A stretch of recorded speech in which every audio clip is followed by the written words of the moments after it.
Service, leadership, and connection, the state initiative working to empower young men.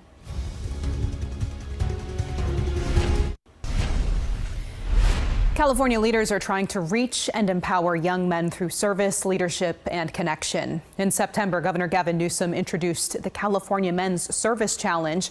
It's a statewide initiative calling on 10,000 men to foster the next generation as mentors, tutors, and coaches. The governor launched the program at a Sacramento high school.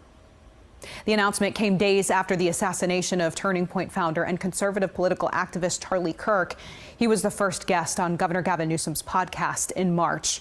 While the two have different ideologies, they agreed on the challenges young men are facing right now.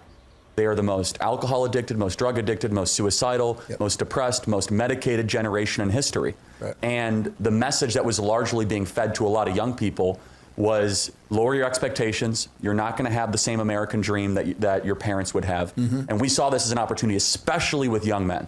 And again, this got ridiculed a lot by the press that, oh, you know, they're creating this manosphere thing. Look, they're half of the population and necessary for any society and civilization to succeed, which is to have both strong men and strong women.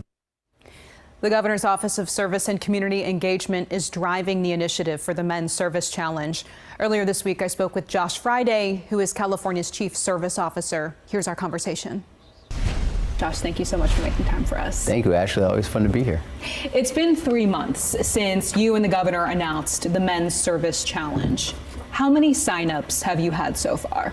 So far, we've had almost 1,000 men step up to meet the challenge that we put out, which is to call on men to serve in their community, to be mentors, to be coaches.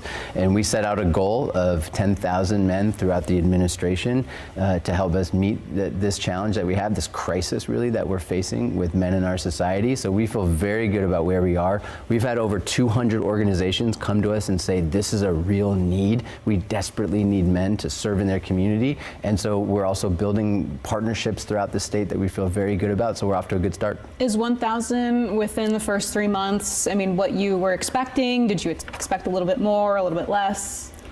No, it's exactly where we thought we would be, if not ahead. But here's the reality, Ashley. The crisis that we're in right now, where young men are almost 4 times more likely to commit suicide, they're less likely to be employed here in California, they're more likely to be unemployed, they're less likely to go to college. That reality, we didn't get here overnight. And it's a crisis, and it's going to take time for us to get out of this. So the Men's Service Challenge is a start, and we feel very good about where we are, but we have a lot of work ahead of us. Are there certain parts of the state where you're seeing more motivation to do this, to have these signups and to get more involved in this? It's pretty uniform. We've launched this program and this challenge with partners like the YMCA, like the Boys and Girls Club, and Big Brothers Big Sisters, and the San Francisco Giants Foundation. And so we're working with our partners in all different parts of our state, but the crisis that we're facing with young men especially is throughout the entire state, and we're going to be working throughout the entire state. The Men's Service Challenge is one of several volunteer opportunities that you oversee as California's Chief Service Officer. I mean, you were also down in Stockton following the mass shooting there a couple of weeks ago, and I just wonder, I mean, have you had any buy-in from that area, either on this challenge or other volunteer opportunities since you've been down there? Yeah, I reached out to the mayor right after that tragic incident that happened in Stockton, and she asked me to come down and to really highlight the work that we've been doing to invest in our young people. And I think the community in Stockton and I think all of us are asking the question, where do we go?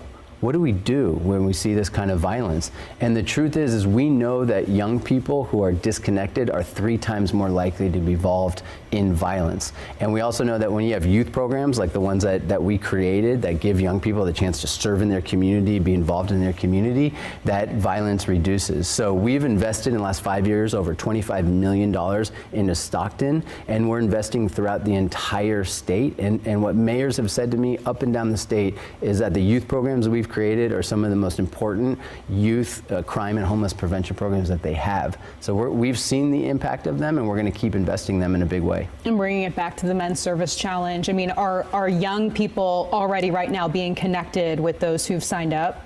Absolutely, yes. They're signing up to be mentors, to be coaches, so they're helping young people. And the reality is, right now, is organizations like Big Brothers Big Sisters have huge waiting lists of boys that don't have a mentor because men aren't stepping up in the way they need to. Our teachers right now, 75% of our teachers are female. So we know that men need to step up, which is why we've created this challenge, and we know the impact that it has when young boys get to have a male role model. Yeah, and it may take some time for that to roll out, especially with that 10,000 sign-up goal. It will take time, and again, we didn't get into this crisis overnight, and it's going to take a lot of work for us as a society to get out of it.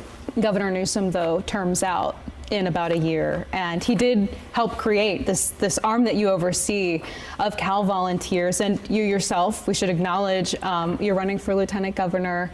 And I just wonder, how do you guarantee that this program and the others that you're overseeing stay available in California and that these opportunities continue, just with some of that uncertainty of how next year looks?